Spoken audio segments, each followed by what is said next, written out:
Hello, welcome to the Vineyard Church podcast. For more information, visit us at vkcwest.com.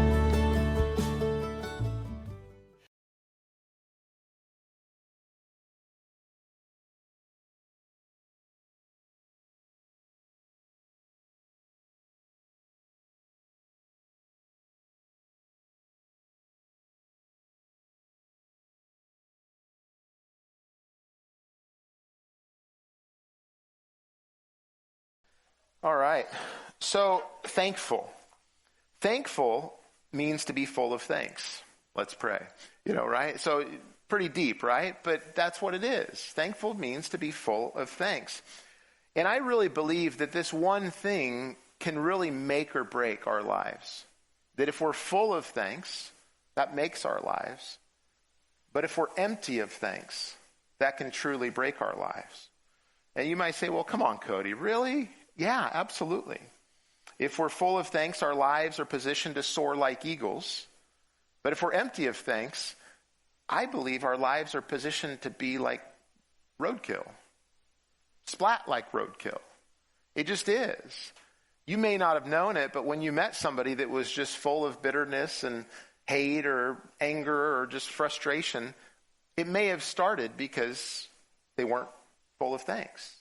Things happened in their lives, and they just pushed it on, and they never addressed that which they could be thankful for. 1 Thessalonians 5:18 tells us to give thanks in all circumstances, whether good or bad, for this is God's will for you in Christ Jesus.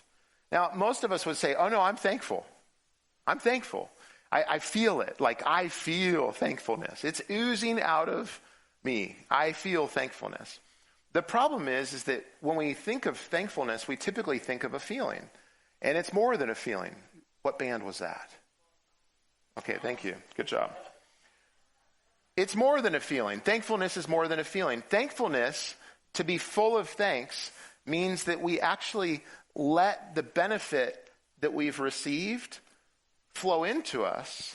We recognize that it's something to be thankful for, and then we're open for that same benefit to flow out of us.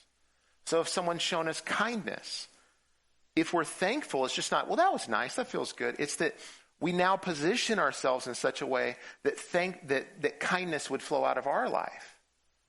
I mean, what if we lived that way? That all goodness, as it comes in, we recognize it, and as it comes in, now we say, oh, now I have to give that out. I mean, what kind of people would we be if we were just an open spigot?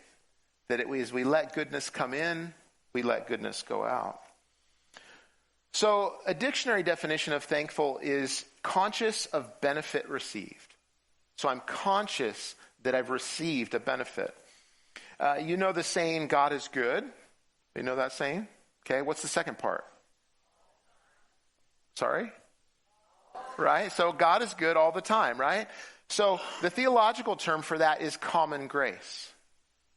It's this idea that Jesus talked about in Matthew 5:45.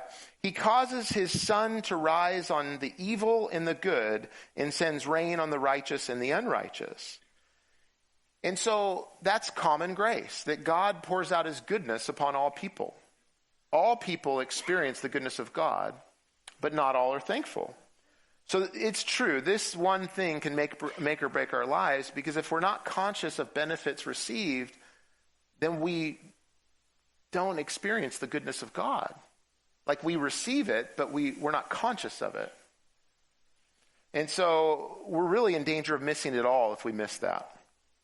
So thankfulness is personal, and we don't get to foster, and if we don't foster and grow thankfulness, there's a threat of becoming entitled. Right? Anybody ever been entitled? Right? We're pretty good at picking out entitlement in other people, but not so good in picking it out in ourselves. So what does entitlement look like? Well, it's missing that we have a moment by moment and really hour by hour opportunities to be thankful, that we're receiving goodness all the time. And maybe lately we've received something that took effort from someone else, no matter how small, and maybe said, well, that's their job, or whatever. Goodness has come to us and we're like, whatever, not impressed by it. Or that's weird. Like somebody took time to do something kind for us and we're just, sure. Or even to take it to the next level, well, they should have done more.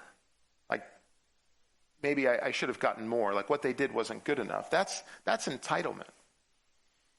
If we're conscious of benefits received, we have a healthy relationship with God and others. We just can't have a healthy relationship with God or other people unless we're thankful towards them. So you may have heard this one before. It's about a husband and a wife. And one of them comes to the other one and says, hey, I need you to know the next few months at work are going to be super heavy. And so I just don't know that I can keep up with the laundry and the cleaning of the house in the way that I have. And so their spouse says, oh, I feel the pressure you're having, and I just want to bring you encouragement. And I want to share something with you that you can benefit from too. And so the spouse says, come here. They walk into their closet, and the spouse says, I'm trying not to say he or she to have norms here, okay? The spouse says, look, this is a magical basket. I put my clothes in there.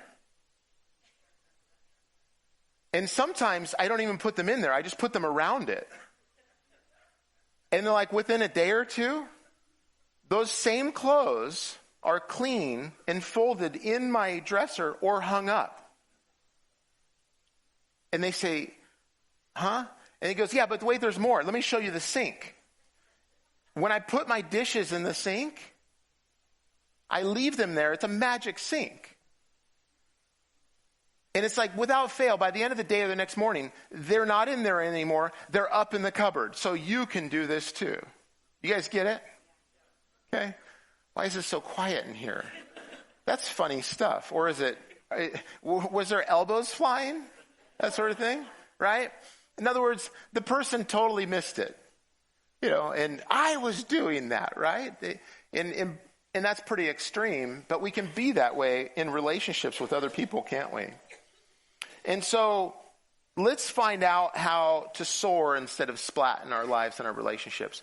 Jesus has an interaction with 10 men that are lepers in Luke 17. So you can turn there, or the words will be up here on the screen as well. And we see that in these verses, he directs these men towards the goodness of God. And that's what Jesus is still doing today. He's directing people towards the goodness of God. So verse 11, it says, now on his way to Jerusalem, Jesus traveled along the border between Samaria and Galilee. As he was going into a village, 10 men who had leprosy met him. And they stood at a distance and called out in a loud voice, Jesus, Master, have pity on us. And when he saw them, he said, go show yourself to the priests. And as they went, they were cleansed. So on his way, Jesus traveled as he was going into a village. And then it says 10 men who had leprosy met him there. Listen, Jesus is still doing this. He's still traveling. He's still on his way, except he does it through his disciples. He does it through his followers. This is what Christians do, is Jesus now through his people continues his mission. And as you go about to different places, he's seeing people and he's letting you know, hey, here's this person. I mean, Patty shared a story of that, right? I had a story of this. Eddie and I went to Illinois for Sunday, Monday, and Tuesday for a regional vineyard thing. And I went over to the little store to get some water the first night we're there. And the guy behind the counter says, I was wearing a sweatshirt, and he asked about the sweatshirt, and all of a sudden I just said, how are you doing? He's like, okay. Well, what would make things better?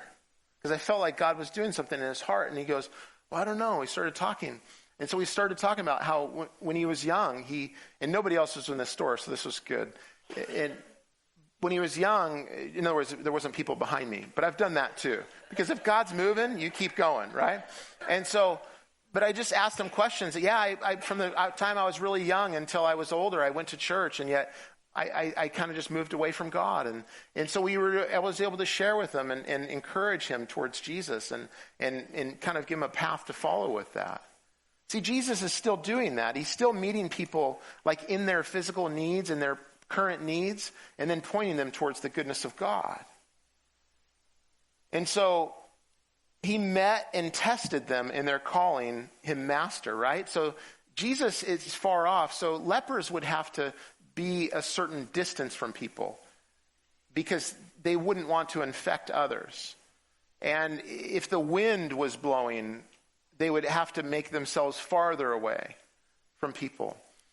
And it appears that this group of people, like misery, loves company. They got rid of all national and social barriers because the Samaritans wouldn't associate with the Jews and the Jews with the Samaritans. But there was this gang of men that were lepers, and they had ganged together and they lived life together because they couldn't be around anyone else. And as Jesus was walking on the border between these two lands, they see him and they cry out. But what they say to him is they say, Master. And it's interesting.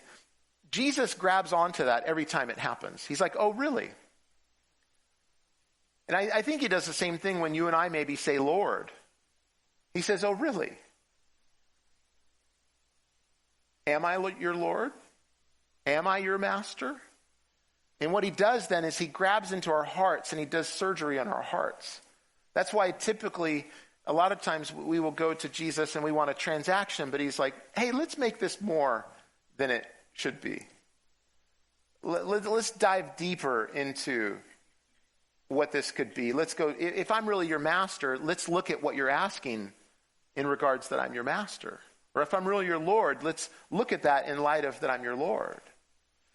And so what he does to them is he tells them this: go show yourselves to the priests. So he says, look, I want you to do this before I do anything. So obedience. If I'm your master, go ahead and go. And so what he points them to is he points them to the first step of healing of a person that had leprosy in this time. So the first step that they would do is they would go show themselves to the priest, and they would take a look at what was happening on their skin. I'm glad we don't do this anymore, I'm glad you guys don't have to bring me your skin things and I look at it and approve. It's so good. I'm so glad Jesus came for so many reasons. But the priests would look at where they were at, and if they found no new skin blotches, they would have them go to their house and stay there for 7 days by themselves. And then they would come back again, and the priest would look them over, and if there's no more eruptions or blotches, then the person is proclaimed clean by the priest. And then what happens is then they would go out and get a couple of doves, and they would bring one in. The priest would kill the dove. He'd pour the blood in the water basin, and he'd take the other dove and dip it in the bloody water, and then he turns that one free. And then as the dove goes free, just the blood is scattering in the water. And so it seems kind of gruesome, but symbolic, but also pointing towards the ultimate sacrifice of Jesus and the cleansing that he brings, and Holy Spirit, all sorts of stuff. But at this point, the person is able to go back into the community. So Jesus says they would have known this process because they had probably thought so many times, they woke up and they said, I wonder if today's the day that I could actually go to the priest and I actually bring myself, and they would say, no, there's no more new boils. There's nothing new. It seems to be dormant. You can actually go and isolate yourself, and you're in the process of healing. I wonder if they wondered if this was the day. And so Jesus tells them, go and do this first thing, but they'd probably done it 1,000,000 times. And they said, nope, go back. Nope, go back. Nope, go back. But Jesus calls them to this obedience. Called them to the first step of restoration. But it was in their obedience that they were healed.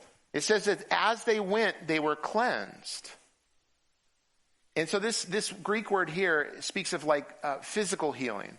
And it's it would be like if you had a dirty dish, you'd wash that dish, and it's like the surface is cleansed.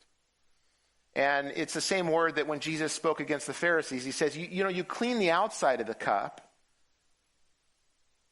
so that you look good to everybody, but the inside is filthy, is what he told them. So the cleanse the outside, that's the same Greek word that Jesus uses. But it doesn't say that they were healed immediately. So it wasn't like they said, it says as they went. So it wasn't like it was like they said, go show ourselves to the priest. Okay. Boom. And then all of a sudden, the leprosy's gone. I mean, can you imagine the conversations? The 10 of them probably knew each other really well. Really well. I was around a few friends that were friends since high school, and now they're in their 60s last night. And you could just tell there's this level of knowing each other and humor that is just so rich and so good and so enjoyable. And I think that's probably how these guys were. As they walk away, so they're walking away and they've made this journey before to the priest, but all of a sudden, probably one of them at some point, they're probably not wanting to talk, but then at one point, probably one just goes, that was awesome. Yeah, wasn't that cool how I said, Jesus? And then the other one goes, yeah, and I said, Master? And then he was like, go show yourself to the priest? And they're walking, right? And they're kind of like, but then another one says, what are we doing? Wait a minute. I thought you said he would do something for us, because that's what you heard. Yeah, I did. I don't know, but we said Master, and he said to go, so we're just doing what he says. I've heard he's done stuff like this before. I've heard that he's healed people, and he wasn't even there, and all kinds of stuff, so we're just doing what he says. And then all of a sudden, maybe the guy that's always straggling, right? There's always somebody kind of just walking in the back and just kind of kicking dirt. And then all of a sudden he says, hey, you guys, something's happening. Something's happening. And he looks and his skin is clear. Or maybe he's looking in John, whose feet were just gnarly before he had leprosy. And now, though, he looks and he sees, he's going, no. Look, there's change. We don't know, but as they're walking along, they're cleansed. Sit down into your pain today. Sit down into what you're struggling with today. Maybe it's not on the outside that everybody can see. Maybe it's much deeper. It's a deep well that maybe even you don't want anybody to know, but Jesus knows. And so think of that the day was different because then that was gone, and he met you in that, how that would be. That's what these men are experiencing. And so as this is happening, there's probably, they're cleansed, like what they asked for is happening, but they're probably saying, like, what do we do now? Like, what do we do? And it appears that there was disagreement. It appears that there was the idea that, well, we should keep going to the priest because that's what Jesus told us to do, and they're going to be the ones that are going to do this religious ceremony and set things right. So we better continue to the priest. And then there was also the idea, it's like, right, but you guys, Jesus, God's Messiah, God's salvation, just said something, and then we were cleansed and healed. I say we go back and see him. I say we actually, go get to know him more. So that was the disagreement, and it was two roads diverging on the way. You may know the poem, The Road Less Traveled by Robert Frost. It ends with this: two roads diverged in a wood, and I took the one less traveled by. And that has made all the difference. So I believe thankfulness is the road less traveled by people that have experienced the goodness of God. Because if it weren't, we wouldn't be in such a mess. If thankfulness were the main road that people traveled in life, we would not be so jacked up. If we were thankful, the world would not probably be in such a bad mess. If we were thankful. One of them, in verse 15, when he saw he was healed, came back, praising God in a loud voice. And he threw himself at Jesus' feet and thanked him, and he was a Samaritan. Jesus asked, were not all 10 cleansed? Where are the other 9? Has no one returned to give praise to God except this foreigner? Then he said to him, rise and go. Your faith has made you well. So one of them, when he saw he was healed, and the word here means to make whole or to cure or heal. When he saw this, he turned back. He was the one that said, hey, what about this idea? He seems to be the source of this healing. Let's go back and see him. See, he put Jesus at the center. The others put religious activities and duties and functions at the center. They missed it. But this guy got it. It says that he was praising God in a loud voice. So it means here to praise or extol or to magnify or to celebrate, right? If you magnify something, you ever been to like a conference, or a really big room, and the speakers far off and you can see them, but you can't see their face, but they magnify their face onto the screen, right? They put it so you can see, even though you're far away. And that's what he's doing. He's magnifying Jesus. I mean, there was people around him that knew somewhat what Jesus was like, but he's magnifying him. He's saying, look what God has done for me. And he's extolling him as he's lifting him up. He's giving glory to him. He's giving weight to him.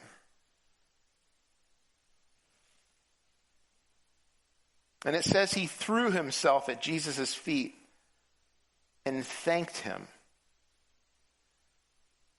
And the idea here is that the words mean to prostrate. Prostate would be something else. My whole prostate is going to worship Jesus. This is great. I love the Vineyard. To prostrate oneself face down in worship of another. So this guy went from crying out, he's feeling just as an outcast. I mean, he probably had a family that maybe he hadn't seen in years. He felt just judged. But he's like, it's just me. He's like, it's just me. Like, I'm that same guy. It's just me. And yet somehow you guys are holding me off. And just because of this thing, and I know you don't want to get infected, but it's just really making me feel, like I don't have anybody, but he's got these other people, but they all feel the same. But then now he's in a place that God has done this thing. And so he's like, hey, I'm going to lay it all out before Jesus. I'm going to get in a prone position with my face down, bowing down to him in worship. And there was other people around Jesus, but maybe some were walking because they felt important. Maybe some were walking because they wanted something from him. Maybe some were walking because they were spies. Maybe some were walking just because they were interested. But this guy got it. He said, hey, because all that God has done for me, I'm going to get face down before God in the flesh. When's the last time you were face down, bowing down before Jesus as your king?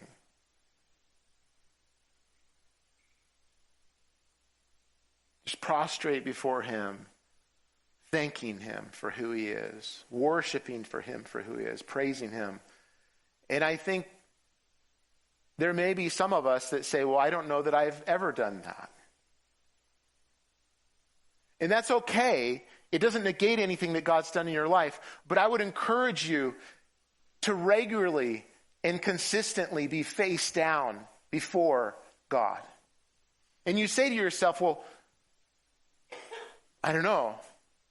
What do you mean? I mean, get face down, like face in the carpet, face in the wood, before him. And you say to yourself, well, what does that accomplish? It's very clear that in Scripture that the way we use our bodies, these tents that God gives us, participate in worship. That's why some people here will lift their hands, because it brings a freedom to their soul, to their being. That's why some people will put their hands like this, because they're like, God, I need you. I need to receive something from you. That's why sometimes people will get on their knees, and we don't do liturgy that way here. You may have been a part of traditions that stand up, kneel, that sort of thing. But the reason that they do that is so that you get your tent, your being, to interact in a physical way with God, to remember who he is. But Vineyard family, I want to challenge you to do that if you've never done that, or if it's been a while. And you'll find yourself sometimes spontaneously doing that, because you recognize who he is. You recognize what he's done. What a way to thank him, is to get face down, is to bow before him.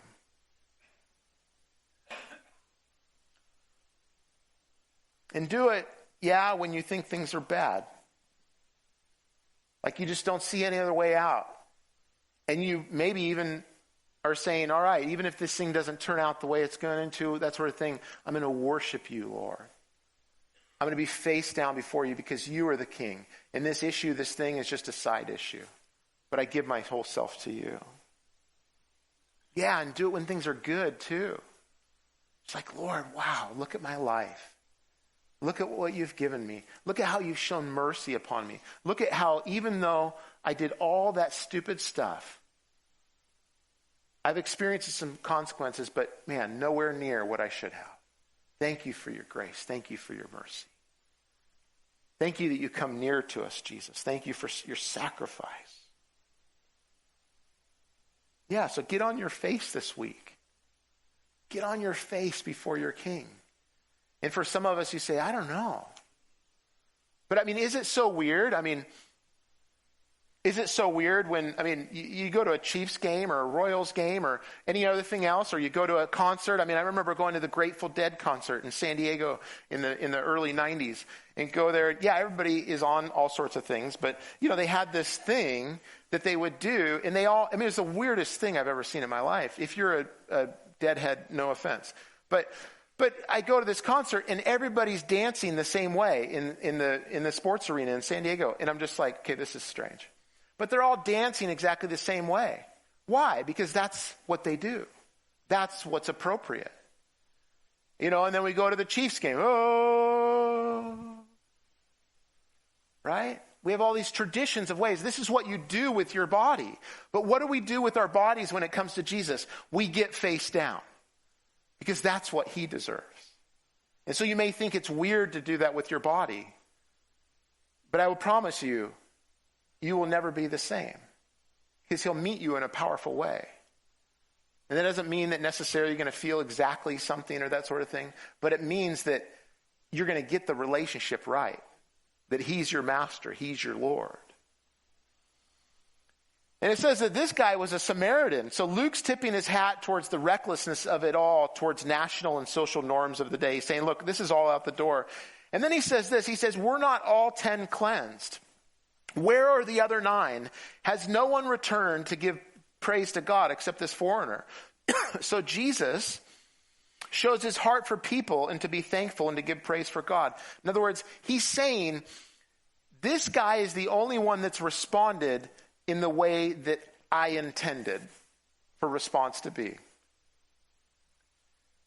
And it's interesting because if you were to look at the arc of the story of the 9 lepers, the 9 men that are lepers, it looks pretty good. Their life is bad. It's down here.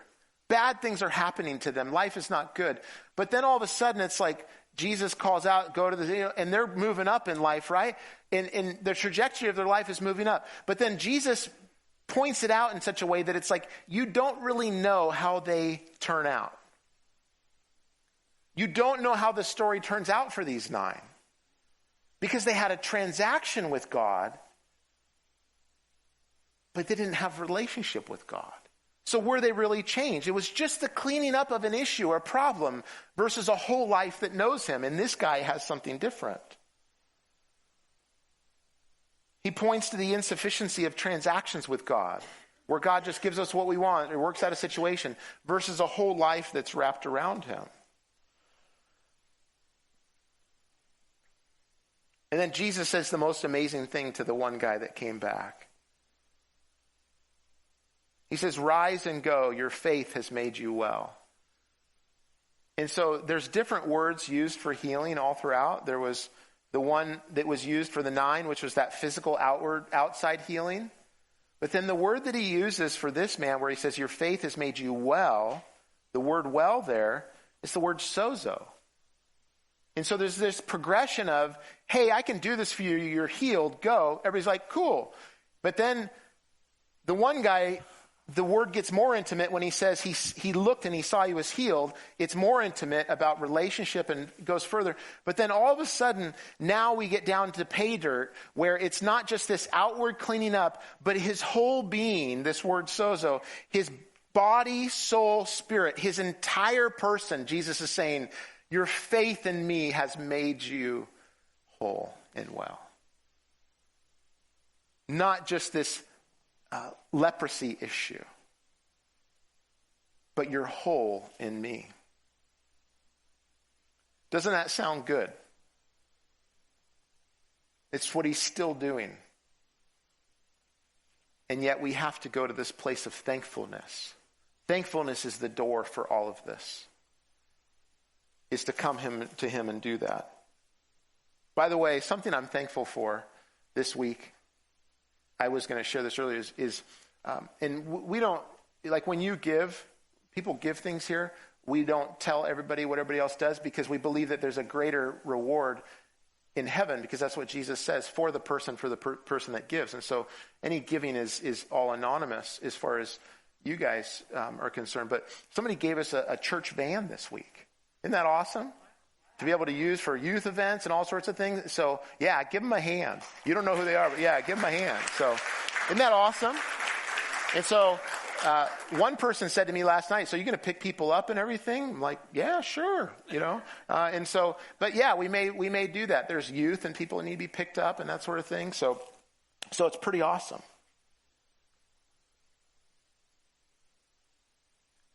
So this week, get face down with God and give thanks to him. And it's like this. There was a group of workers back in the day where they had ice houses, like, up in Minnesota and Wisconsin and stuff. And they had ice houses, and, there was no freezers, but they would make these ice houses. They would cut ice, and they'd cut these blocks of ice and then put them in there, and there's straw within the ice house. And this guy had a pocket watch. He was working. And he lost it in the midst of all the hubbub, and there's no windows in the ice box, and so he can't find it. And so so everybody's looking for it frantically. And then finally this young boy says, "Everybody out. Everybody out, I can find it." Like, what is this kid talking about? And what he does is he closes the door, and he gets still, and he just lays down on the ground, on the floor. And he just listens. And all of a sudden he hears tick, tick, tick. And he finds it. They said, "How would you do it?" He said, "Well, I just got still and listened. Got everybody out, and I just got still and I listened." May we have that blessing this week, that we would just get still and get face down and give thanks to God. It makes all the difference in our lives. The other practical thing is, write a thank you note to 3 people this week. 3 people that have made a difference in your life, that maybe you've never said, "Hey, thank you for pouring into me," or "Thank you for helping me during that time." Write a thank you note and send it off. It'll change their day. Lastly, I like they may not, the company may not say that this is the right interpretation, but you ever go to Chick-fil-A and you go there and you say thank you and they say "my pleasure"? I've always taken that as like this idea of like, I'm thankful, like they're thankful of what they're doing and what they're a part of. So when you say thank you, there's like, "Hey, my pleasure. I'm just letting the benefit that I've received flow to you. Like I'm a part of this too. I'm a part of this whole thing." And let us live our lives that way. that we're open. We're not closed. The spigot is wide open. I'm open to receive all that God has, and I'm open to let it flow out. Thanks for listening this week. If you are looking for ways to serve, give, or get connected, go to vkcwest.com.